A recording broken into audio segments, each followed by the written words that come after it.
Tiens donc, des pilotes de NASCAR réagissent sur l'arrivée de Red Bull en NASCAR et voient peut-être Max un jour les affronter. Kevin Harvick a déjà déclaré qu'il pensait que Kyle Larson était meilleur que Max Verstappen. Il a déclaré également qu'il pensait toujours que Larson écraserait la Formule 1 plus rapidement que Verstappen écraserait la NASCAR. Ouais, mais c'est deux sports différents, on peut pas trop comparer aussi, hein. J'adorerais voir une situation de type Verstappen au Daytona 500 en quelque sorte avec une activation de Red Bull derrière. Car vous regardez l'ensemble, quel que soit le sponsor, c'est aussi important que tout le reste, parce que vous voulez qu'il soit derrière l'activation et la promotion de ce qui se passe aussi. En vrai, le Daytona 500, ça pourrait, parce que c'est même une semaine en gros avant les essais hivernaux, donc il pourrait très bien se rendre à Daytona, faire les essais, etc. au mois de février, là. Bon, par contre, je crois que c'est le même week-end que Londres, ou c'est genre un jour avant le Daytona 500, donc ça sera peut-être un peu chaud quand même. Harvick et David que la NASCAR est une série plus difficile que la F1. Je crois vraiment que nos pilotes font une meilleure transition vers l'IndyCar et la F1. Je pense que si nous envoyions Kyle Larson et qu'on l'envoyait dans une voiture Red Bull en ce moment, il irait roue contre roue avec Verstappen. Il ne lui faudrait pas longtemps pour s'en rendre compte. Je pense que si vous inversez ce commutateur et que vous envoyez Max dans une voiture de route NASCAR, ça prendrait beaucoup plus de temps. Ça, on le saura jamais tant que ça sera pas arrivé en fait. Donc inutile de palabrer là, voilà. Ah moi j'aimerais bien le voir en NASCAR, hein. Franchement il aura toute sa place, hein. Mais bon, ça sera peut-être un jour, quand il sera plus âgé. Ciao. 1 milliard pour Verstappen, même s'il arrive dernier. Ah, ce serait très mauvais niveau rentabilité, hein, s'il arrive dernier avec 1 milliard. Pendant des jours, les médias ont été pleins de rumeurs sur l'offre possible de Aston Martin. Après un rapport donc qui a été publié sur Daily Mail, Steiner doute tout d'abord qu'une telle somme soit réellement offerte. 1 milliard, c'est un chiffre important, même si Max termine dernier, il devrait demander 1 milliard. Certaines d'entre elles, équipes, ne peuvent pas se permettre ça. Évidemment, Aston Martin peut se le permettre, le milliard. C'est un peu le mettre tout en haut. Ça établirait le record qui ne sera jamais battu. C'est un peu fictif, mais je suis sûr qu'Aston Martin paiera une bonne somme d'argent pour ça. Steiner ne s'attend pas à ce qu'Aston Martin modifie sa gamme avant 2026. Je pense pas qu'Alonso partira. Je pense pas qu'à quelqu'un remplace un Stroll. C'est comme si c'était peut-être pour 2027. Mais encore une fois, il n'y a aucune garantie pour Max qu'Aston Martin soit bon. Bah, disons que se lancer dès 2026, c'est un peu risqué. Je pense qu'en 2026, Mercedes, ça sera plus sûr qu'Aston Martin déjà. En plus, on a vu que précédemment que Honda, ils étaient pas trop sûrs d'eux hein, pour 2026 aussi.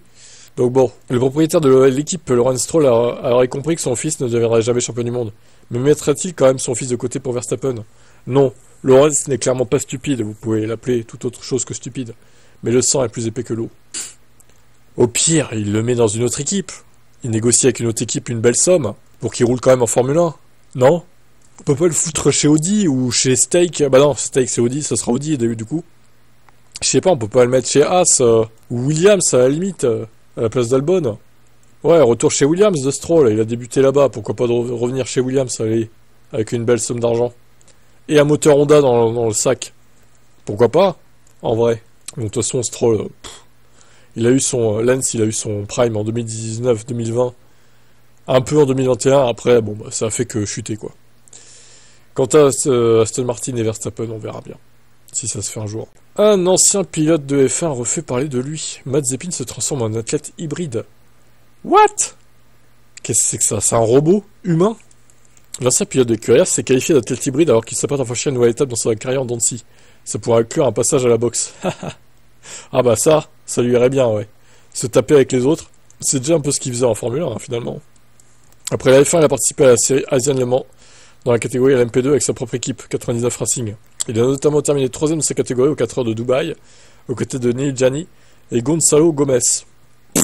Neil Gianni, je vois parce qu'il a été en F1, mais l'autre, lors du premier départ de l'équipe, il a également participé à des courses tout-terrain en Russie, car il ne peut toujours pas prendre de part à de nombreuses compétitions de sport auto en raison d'interdiction de voyager.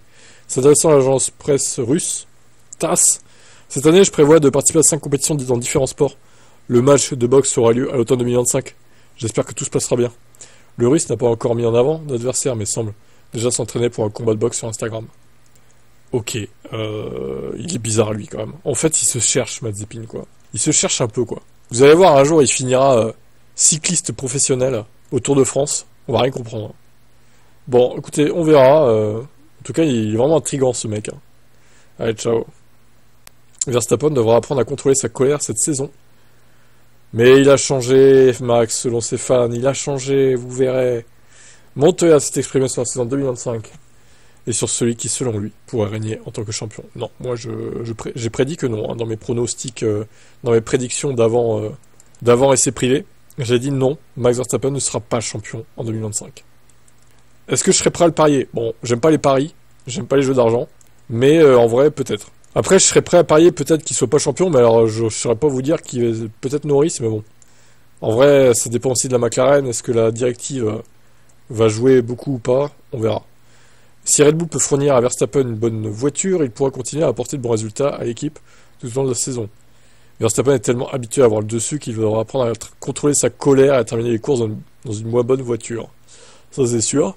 Verstappen est le pilote dominateur chez Red Bull et Liam Lawson va essayer de trouver ses marques. Je pense que Lawson jouera gentiment le rôle de premier numéro 2, mais lorsqu'il trouvera du rythme, il poussera Verstappen. Il s'agit du premier nouveau coéquipier que Verstappen aura en 3 ans après avoir été associé à Perez.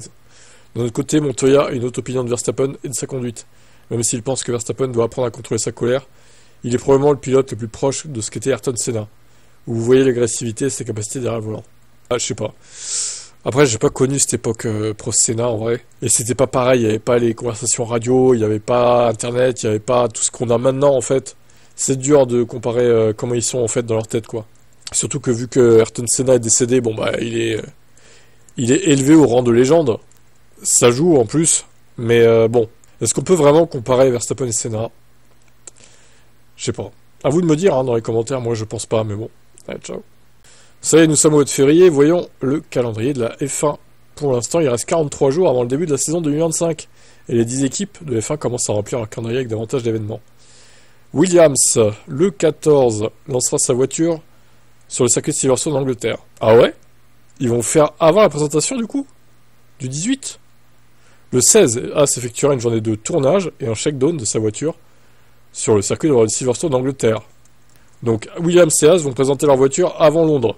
Racing Bulls effectuera une journée de tournage et un shakedown de sa voiture VCARB 02 à Imola. Donc Racing Bulls aussi du coup. Le 18 donc les 10 équipes seront à Londres où les livrets seront révélés. Alors peut-être que du coup ils utiliseront une livrée genre soit 2024 soit camouflage. Williams, Haas et Racing Bulls, peut-être la F1 va leur dire bon vous êtes bien gentils mais votre livrée vous la révélerez le 18 et on veut pas que vous révéliez votre livret avant en fait. En vrai, ça peut être ça. Ferrari, le 19, lancera sa voiture SF25 à Fiorano, donc avec Hamilton et Leclerc. Le 24, Mercedes lance virtuellement sa voiture, la W16. Virtuellement Haas effectuera une journée de tournage, un shakedown de la V25 à Bahreïn. Alors moi, je m'inquiète un peu pour Mercedes, parce qu'ils n'ont pas l'air très prêts, en fait. Red Bull, Mercedes, Aston Martin et Williams effectueront une journée de tournage et un shakedown de leur nouvelle voiture à Bahreïn. Le 26, les essais de pré-saison à Bahreïn. Le 27 et le 28 également. Alors ça, je serai en live du coup sur la chaîne F1 Classique. Vu que du coup j'ai un ordi qui sert à ça, et ben je pourrais diffuser toute la journée, sans les images bien sûr, que le son, et un live timing si j'en trouve un qui diffuse les essais privés. Ça serait ça le programme. Donc à voir ce qui va se passer, à voir vraiment dès le 14 s'ils vont dévoiler les livrets ou pas. Moi je pense pas, honnêtement. Soit ça sera la livrée de l'année dernière, soit ça sera un truc camouflage quoi. Je les vois pas révéler leur livret avant le 18, ça serait un peu con en fait, parce que tu aurais 3 équipes qui dévoileraient leur livret sur 10, ça fait quand même 30%. Au bout d'un moment, ça pèterait un peu le truc, je pense. Donc je pense que la F1 va leur dire, ouais, vous êtes gentils, mais bon, vous attendez le 18, hein. Bon, on verra bien. Voilà en tout cas le programme. Ciao.